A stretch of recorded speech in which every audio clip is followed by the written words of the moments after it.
जास्त तिर्यंच जीवांचं मरण होतं आणि मरण मग परत तिर्यंच किंवा मग अतिसंक्लेश भाव ते मर्यो घोर शब्द सागर मध्ये पडो.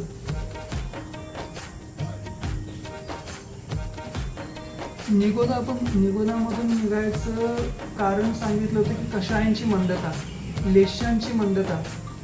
तुमचे परिणाम जर मंद असतील तर तुम्हाला चांगली गती भेटते आणि इथं जर तुमचे परिणाम बिघडले, संक्लेश परिणाम झाले तर मग तुम्हाला घोर शब्द सागर में पर्यो.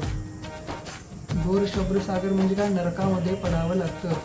तिथल्या दुःखाचं वर्णन काल सुरू होतं. परत पार्श्वभूमी तुम्हाला सांगितली की परिणाम सांभाळायला पाहिजे. तिर्यंचे जीव आपले परिणाम सांभाळू शकत, आपण तिर्यंचे नाही. आपण मनुष्य आहोत, आपण आपल्याला परिणाम सांभाळायला आपण समर्थ आहोत.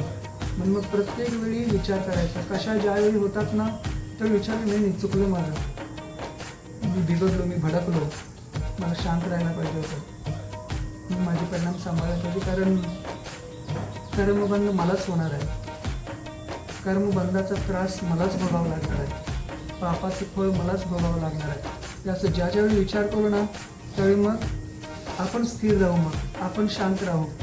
मग समोरचा कितीही भडकत असेल तर मग आपण कूल राहायचं. बाहेर वातावरण किती तापलेलं असेल ना, आतून थंड राहायचं आपण.